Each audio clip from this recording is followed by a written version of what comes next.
তো গাইস আমার সাথে এমন কি করে, যার কারণে আমি গেম থেকে ব্যাক দিয়ে দেই। তো এখানে আমার সামনে যে প্লেয়ারটা দেখতে পাচ্ছ, এটা কিন্তু একটা ইউটিউবার। তো তার আগে আরেকটা ক্লিপ দেখুন। তো আমার সামনে আছে কিন্তু হ্যাকারের পুরো 3টি প্লেয়ার। তো দেখুন তাদেরকে আমি মারতে পারি কিনা।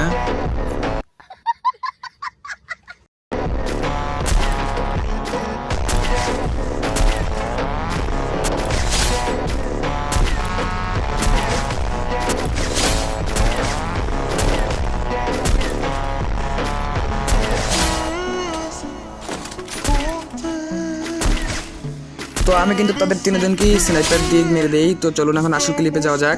তো এখানে কিন্তু স্নাইপার দিয়ে আমি সেই বিবিএস প্লেয়ারটাকে মেরে দেই।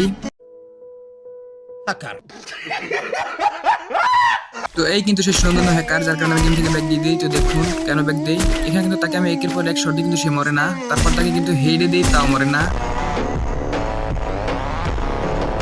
তো এখানে আমি নিশ্চিত ছিলাম সে আমাকে এসে প্যান দিয়ে বাড়ি মেরে মেরে ফেলবে। তো তাই আমি আগে ভাগে গেম থেকে ব্যাক দিয়ে দিই।